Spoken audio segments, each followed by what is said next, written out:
Overall, we're going to be showing you mushroom extraction. And so the first thing we need to do here is go through the equipment needed. We're going to be measuring the mushroom on this little scale that's in our full run kit. Then we'll be doubling the weight with milliliters of ethanol. The ethanol comes from 4-2 extractor. This is 95 proof alcohol from 420 extractor. And we'll be loading that all into this mason jar for a good soak, which will probably last about 24 hours for this run. And then just to free up the compounds that are inside the mushroom, we'll be using this kitchen immersion blender to do the job. The idea is just to get it in the smallest pieces as possible. That'll aid us when we're doing the blender.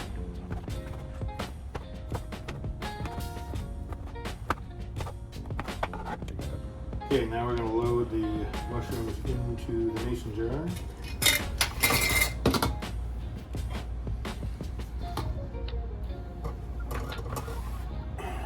And this was all 222 grams. Right now, since our mushroom was 222 grams, we need 440 milliliters of ethanol. So that's a 2-to-1 ratio. Oh, 450, what the heck. Putting a little bit more ethanol in won't hurt it. It's all going to evaporate anyway. All right, just pour that ethanol in here. This particular extraction can happen at a room temperature. The thing we want to try and minimize is overheating it. Some of the medicinal compounds inside of the mushroom can degrade under high heat. Room temperature extraction should be fine. Again, the challenge with mushroom extraction is that the mushroom cell wall is composed of chitin, which is extremely tough, tougher than cellulose in a tree or something. So we're going to just use this immersion blender. Make it a slurry.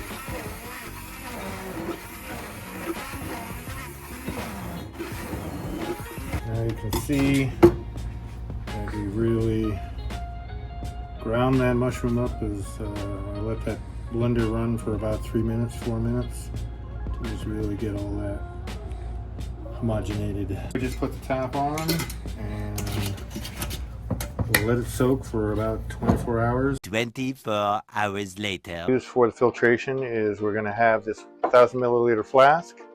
We're going to use the Buckner funnel. With that is a rubber adapter that goes with that. Then this is our custom-made hose that I'll show you how that hooks up to the Source Turbo. We offer 2 kinds of filter paper. Today we're going to be using the Fast Flow, which is a 0.25 micron paper, a rough surface on that. We'll be washing the filter a little bit with ethanol in a squirt bottle, and then just a spatula to press the solution down. All right, so we'll be assembling the pieces that we went over. So we'll put the silicone adapter on, we'll put that on the Ermile flask, and we will take the big end of our adapter hose and just put that on the stem of the flask. Then on our Source Turbo, we're going to disassemble it, unscrewing the crucible, removing the globe and the lid. You'll notice that on the Source there is this little port here. That actually is a vacuum port, and we're going to put the other end of the hose onto there. All right, we're taking a piece of the Fast Flow paper. This is 11 centimeters. Just dropping that into the Buckner funnel, and then we just wet it down a little bit with our ethanol. We want it nice and flat and to be a seal on the holes that are in there so that we get a nice vacuum pull from that. All right, so we're going to just press the button once to start the vacuum pumps in there. There should be a vacuum now on the filtration flask. And now we just start pouring the material into the pre-wetted paper, and it should begin immediately pulling the ethanol out and into the flask. We put in 440 milliliters of ethanol. In an ideal world, would we recover all of that? But just due to the nature of the mushroom absorbing it, we will be getting less than 400 milliliters out. Bunch go through, just using the spoon to work that down, let that ethanol come that through. And of course, we're monitoring the level of the fluid that's in there. So about 150 milliliters right now. We got a ways to go. You'll notice that during this process, the vacuum pumps that are inside here will start and stop cycling, which is perfectly normal and perfectly fine. What that means is we've got a good vacuum in there, and it's reached that vacuum level, and it'll stop the pumps and then restart them when it needs to replenish the vacuum. All right, so right now we've recovered about 400 milliliters of the fluid. I would say I've been working this for about 2 minutes now, just kind of scraping and mixing, because on the bottom it's very dry and on the top it's wet, so we just kind of want to move that around and give the wet material a chance to interface with the filter. Kind of press it down a little bit. But we'll get back to you as we're getting pretty close now to being done.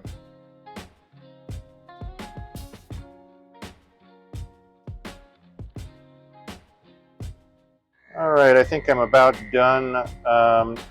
Or got a fair amount, or the most, probably 95% of the ethanol out from the soak that we did. Remember, this is the fresh mushroom that we're running through the vacuum filtration. You can see that we've got pretty close to the 400, over 400. Obviously, we don't have a graduation on there, but pretty happy with that. We expected 440, and we're probably pretty close to that. It's still dripping. I'm going to try and go a little longer while it's still extracting over that. Just a little bit more, but while we're doing that, we'll talk about the color of the liquid here. So this was we were using a fast flow paper. We also sell a slow flow. If you want this, I would consider this a full spectrum extraction, that we're going to get the most compounds out of this mushroom with this filtration. If you wanted to keep some of the color or make it clearer, you could run it again through the slow flow paper. Same procedure, except you obviously would be refiltering this. You wouldn't have the fresh mushroom, and that should clarify the liquid a little bit more. And you can see we're starting to come down and drip here and be done. So at that point, we're just gonna hit the button once, and that turns off the pumps. All right, so we have shut off the vacuum. The dripping has stopped. We have about 440 in there out of our expected 440. Our crucible on the Source Turbo only holds 300 milliliters. So we're going to split this batch into two, this tincture. So we'll have an intermediate jar here, and we will measure. I'm going to go with 200 as our first run on that beaker there. And here we go. So just disassembling.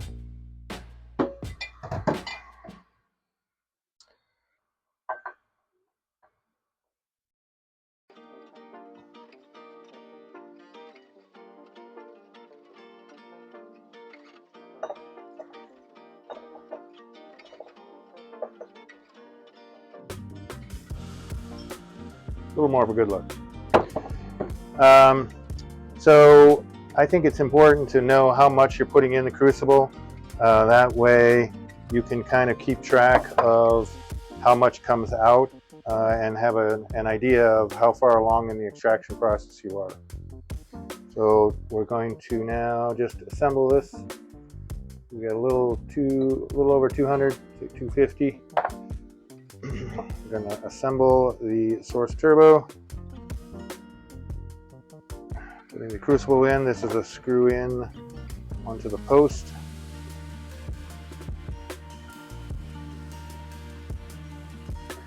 And just make sure it's finger tight, snug. Center it over the gaskets. Put the lid on, and again, simple as just hitting the button. All right, so I've assembled it, I've hit go. You can hear the fan motors running, but you'll notice that the whole thing is coming apart. And the reason is because I forgot to turn this valve. There's open and there's close. So what we want to do is turn that to close. That now you can hear that the vacuum is starting to work or stop, and the lid is now firmly attached. So now it's going through the concentration process. All right, so I've cleaned the filter out, I cleaned the flask out, I've reassembled it, still using the fast flow, and to start the thing, I'm going to go a little less aggressively in pouring the liquid in. I think that might have dislodged the paper the last time, so I'm just going to sort of gently pour this over. This is the dried mushroom, so it had a lot finer powder, and you can see in here that it's not as clear. It's a cloudy kind of piece. We are definitely filtering it out. It's accumulating, the powder is accumulating up here, but I believe that we're getting a bunch of particles through. So we're going to go ahead, after we're done with this, it's going so fast, we'll do a slow flow paper as well. Try and clear that up, make that a little clearer on the solution. So. All right, we finished pouring in here. You can see that this dries out because the particle is so much finer. The cake that's left is a lot finer and a lot drier than we did with the fresh. And you can see that our flow through is pretty well stopped. There's just a few drips, so we're going to call this fast flow filtration done. I've decanted the liquid from that filtration. You can see that there's some particles in the bottom here. The liquid is still fairly cloudy, so that's indication we should do a slow flow. All right, we got the slow flow paper now. Just wetting it down as before. Okay, this one's curling, so I'm going to turn it over.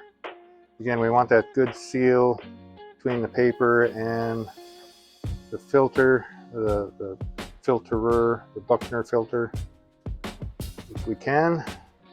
All right, applying vacuum and pouring through.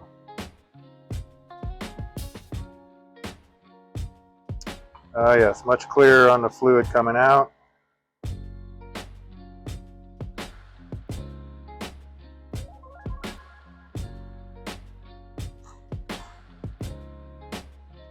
I don't want to go too fast because I want that filter paper to stay down. If I go too fast, the paper will lift up, the fluid will get underneath and lift up. So we're just kind of going nice and easy, nice and slow. And there we go. And you can see not much residue. There's more residue in the container there. Gravity a little bit on the paper, but our fluid looks much clearer now. Still a little on the cloudy side, but I think we're good. All right, we are getting ready to assemble this this one here. So, almost violated my own measurement. Again, we're going to go for 200 milliliters, same as we're doing on that one.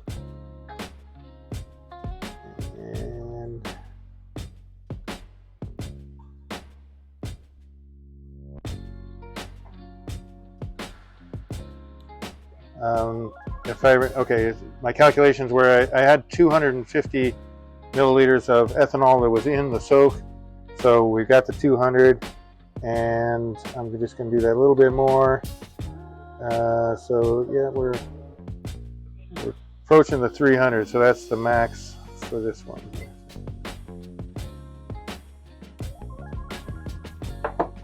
Just assemble this.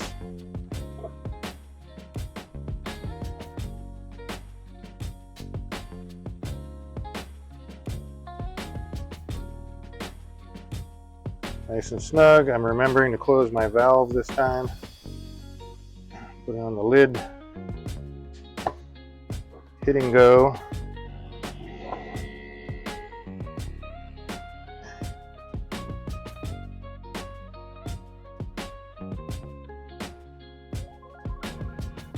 to further aid the process, we're going to use the ice pans and bring them on. So coming over to the freezer.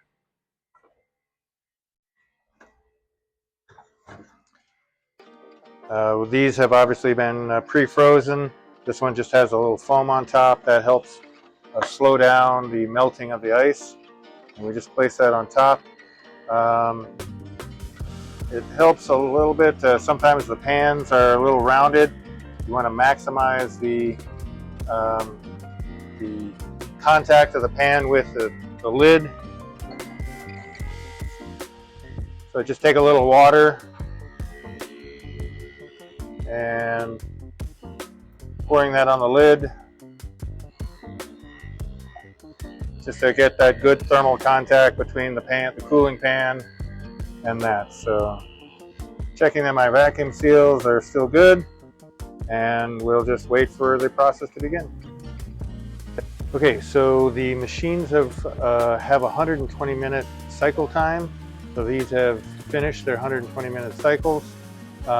You can see in here that it's getting thicker, but it is not all the way gone yet. On this particular one, I've gone ahead and marked out the levels, so I know that I've extracted at this point about 180, 150 milliliters of ethanol. I still got more to go, so I'm going to just hit that button and start it up again. And we're going to replace the ice because it's all melted now.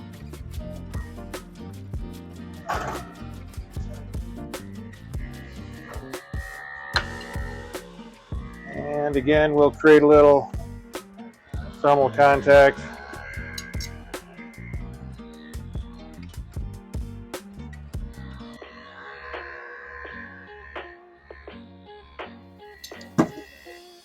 All right, that was the fresh. All right, so the Source Turbo has finished its last cycle. We're ready to decant the liquid and take it from there. So the first thing we need to do is release the vacuum that's on there. So we just turn the knob from the closed position to the fully open position. Just kind of tilt the lid to break the seal. Lid comes off. And unscrew the crucible. We have some, all that liquid, all that ethanol is now in here. So that's a 98% recovery of the ethanol. And we're just gonna scrape this a little bit, get the last bits of the extract in the solution. And then we have the silicone storage pucks that are part of our silicone package, and we're just going to pour the good stuff in there.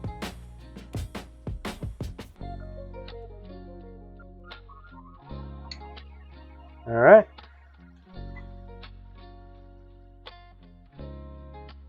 All right, we're going to weigh the output from our fresh mushroom extract. First thing we have to do is take a tare sample, what's called a tare, T-A-R-E, of the small container. That just creates a 0 point incorporating the container, and then we will put that on there. We have 3.18 grams.